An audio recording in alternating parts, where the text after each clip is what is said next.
Located on Milwaukee Avenue, the Niles Design District is a home improvement destination for consumers, designers, and contractors.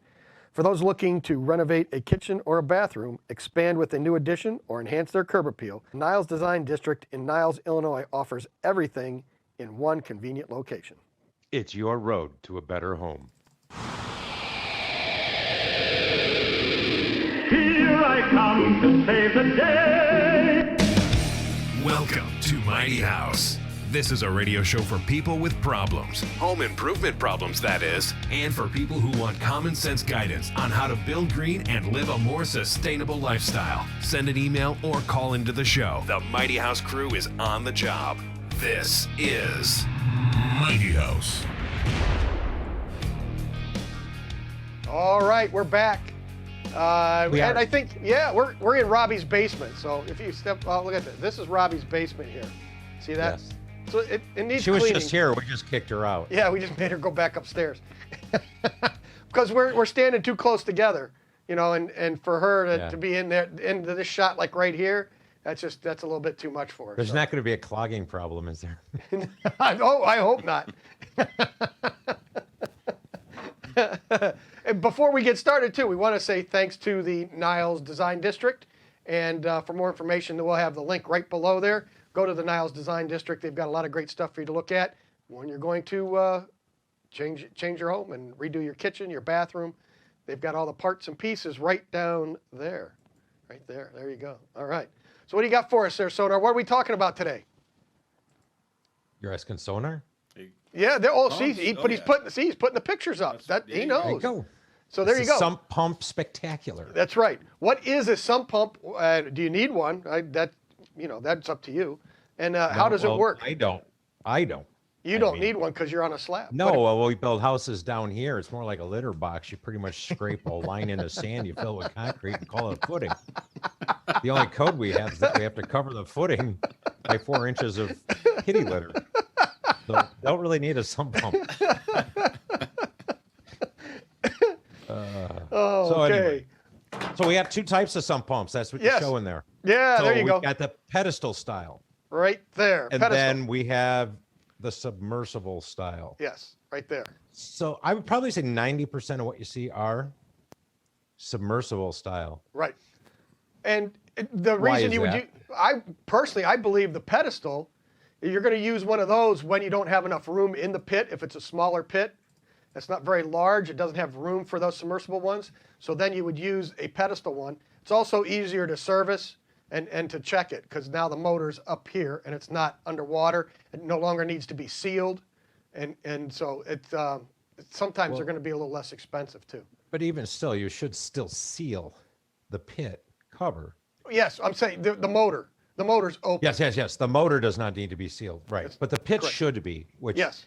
Okay. But that was my point. I don't know. 90% of what I see is this one right there. Yes. That submersible one. So I'm not sure why, but it is what it is. Well, in the Navy, we use them because the water actually cools down the pump too.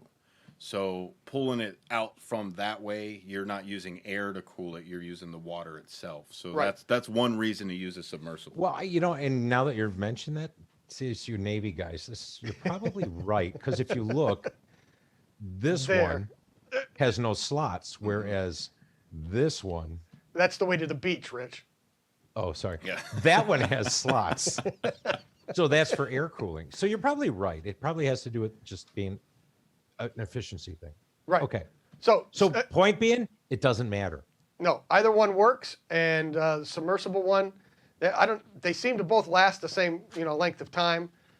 You can get a good quality one. The housings, they make the cheapy ones with plastic housings. They're not going to last very long.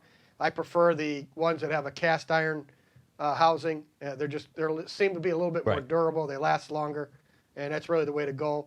Zoller, if you really want to know, they're not paying us to say it, but Zoller's the one I love to use. Okay, so what makes the sump pump turn on? The switching, some kind of switching. Go, you got it, Rick. You got it there, Sonar. Go to our. You had it. Water makes it turn on? Yes, water. Okay. Depends on which one of these switches you've got. Okay, so I know the two on the right in the middle. This one, and this one, Yeah, that one over there. right? This And one, this one here. and then this one. But what's this one? That's the electronic one. That's an electric switch. So what happens with that? That sits in the bottom of the pit, and as the water pressure rises, it senses that water pressure and then turns on when it gets to a certain pressure. I prefer not to Okay. use those. I've never had those. Yes. So then let's I fix go. those all Let's the time. go to that one, The and that's far- a float switch. The closest to you. That's the float switch. A tethered float switch. Yes. Yeah. So that one's tethered. Now that I don't like these because now that arm that has to float up, and then when it gets fully upright, then it turns it on. The problem is you need to have all that room in that pit in order for that to be able to go up and down, and you can't have any obstructions in there. So Right. as soon as I you had try to one of put in those a backup I had one of those start on fire once. in It the got water, pinned. It went up. Yeah, it went up, drifted. As the pump kicked on, it created a current. Sure. And it got stuck on the upright position, and the switch stayed in the open position. Yep. Or technically closed, right? Correct. Closed circuit.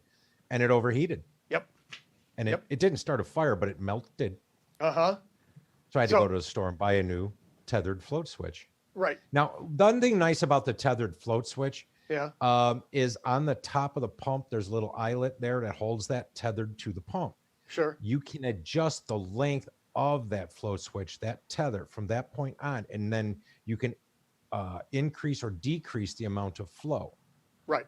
So if you live in a really wet area where you don't want the pump to run constantly, you can put a little longer line on that so that it will rise up higher before it turns on and then pump out, and it'll give you a little more time.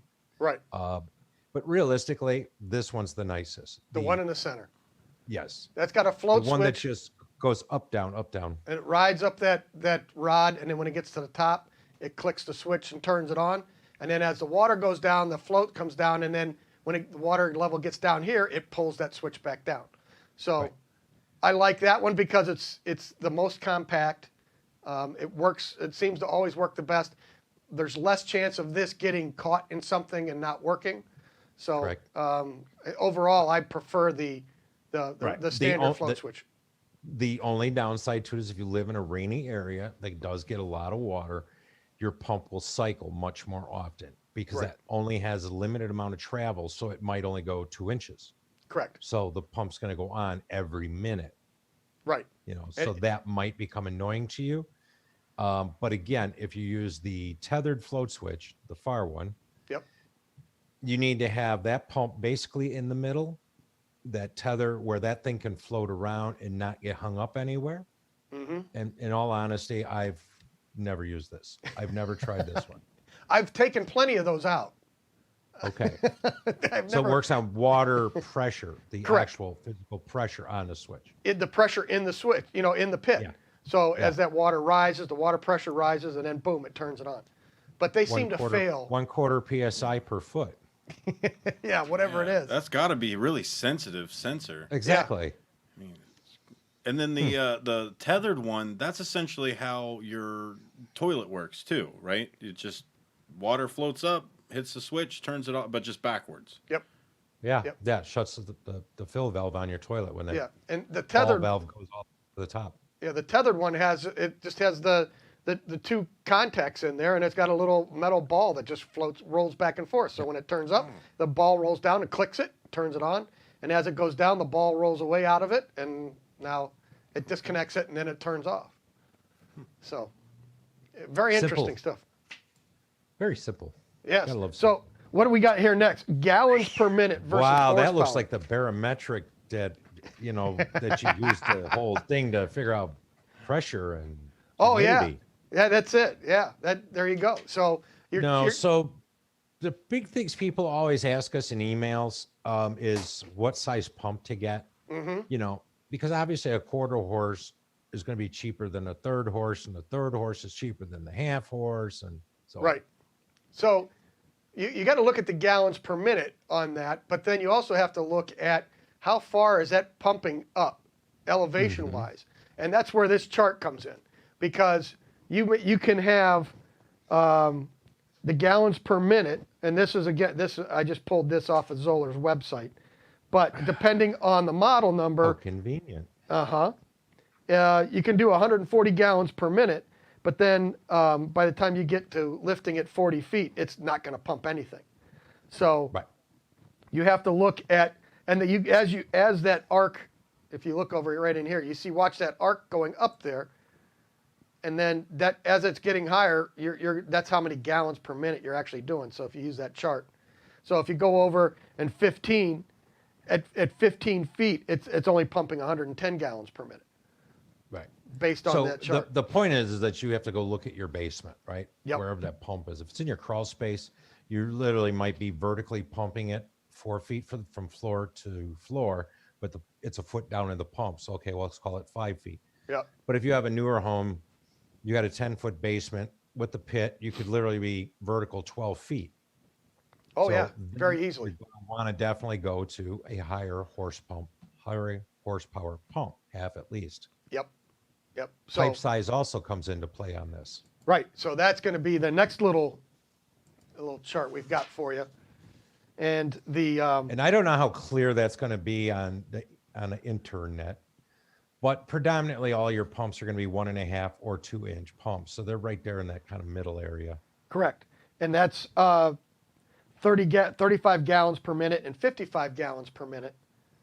So if you're going to buy a pump that's doing a lot more than that, you have to then size that based on your pipe also. So you may want to go up to a 3-inch pipe if you're using a larger pump, you're trying to move more water. And if you buy this big pump and only try to push it through 2 inches of pipe, you're only getting 55 gallons per minute. Doesn't matter what size it is anymore. Doesn't matter on the horsepower. Because Well, you're what are you restricted. guys shooting for gallons per minute? Does it need to be 55? Do I need 400? What? Well, What you know, range it am I really has looking to do at? with what you're dealing with. Your typical home that only has groundwater to deal with. And again, if your downspouts are not tied into your drain tile, which they shouldn't be, Right. if your downspouts extend 3 feet past your foundation, let's say you don't have basement windows with window wells that take water, you've got covers or none anyway. Right. You're not getting a lot of anything other than groundwater. You can go with a smaller pump. You're going to know the first time you get the heavy rain. And that's the idea. It's a terrible way to find out, Yeah. but we always tell people you're better off just putting in 2-inch PVC, running the 2-inch pipe down to the pit, and getting a half horsepower Zoller.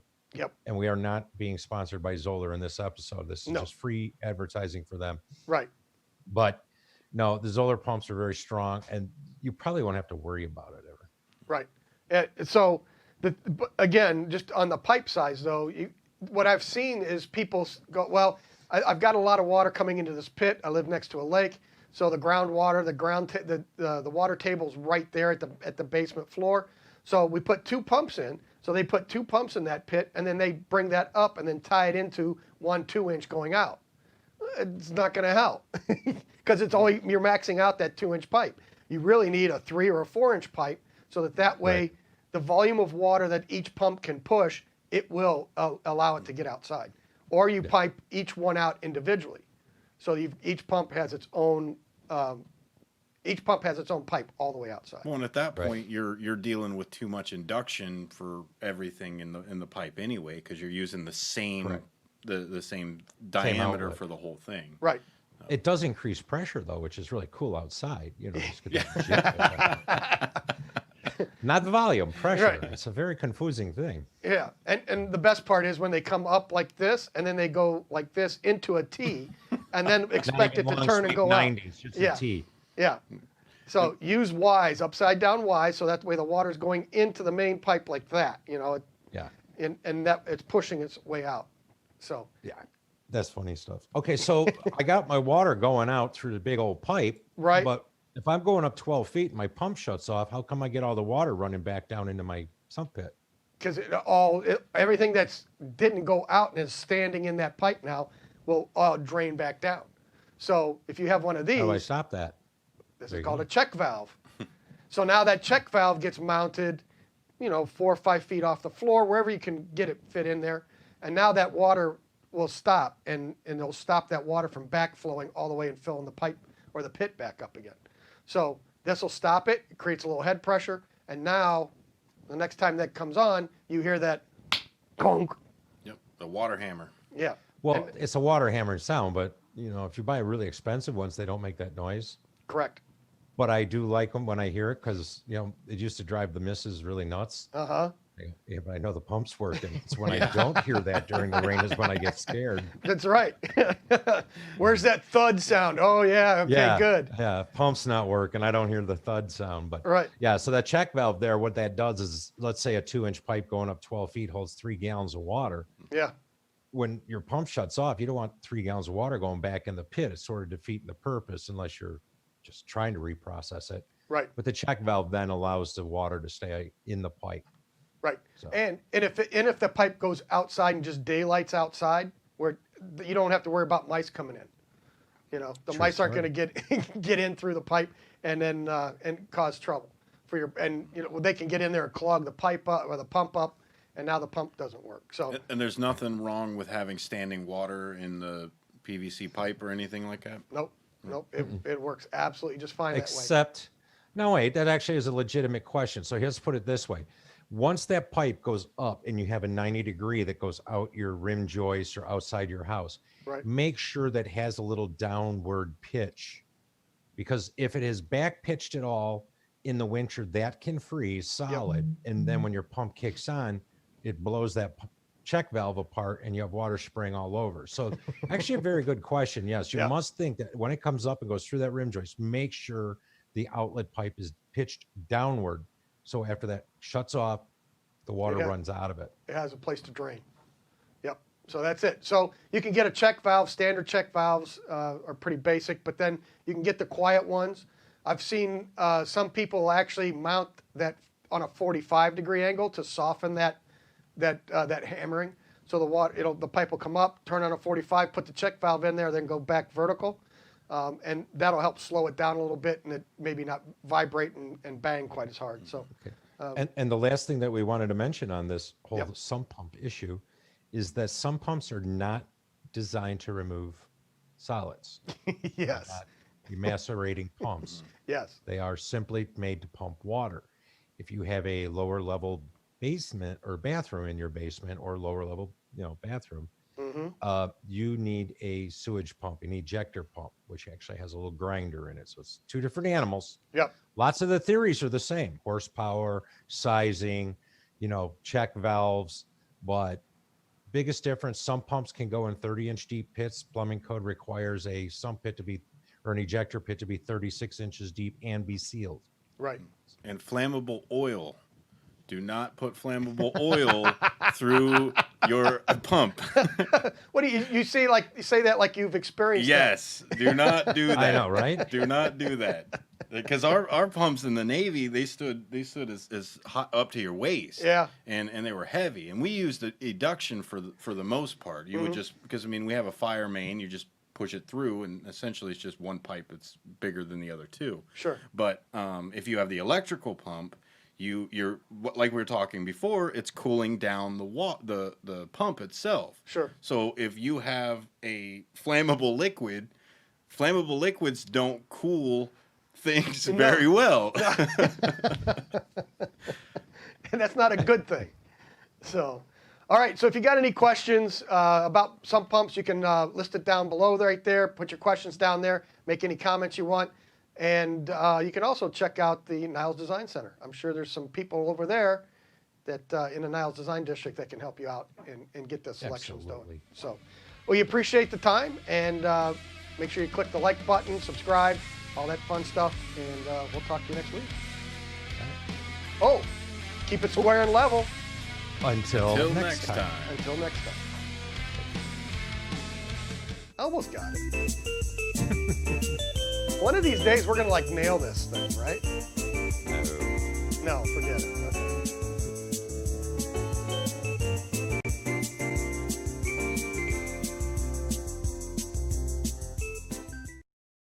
Located on Milwaukee Avenue, the Niles Design District is a home improvement destination for consumers, designers, and contractors. For those looking to renovate a kitchen or a bathroom, expand with a new addition, or enhance their curb appeal, Niles Design District in Niles, Illinois offers everything in one convenient location. It's your road to a better home.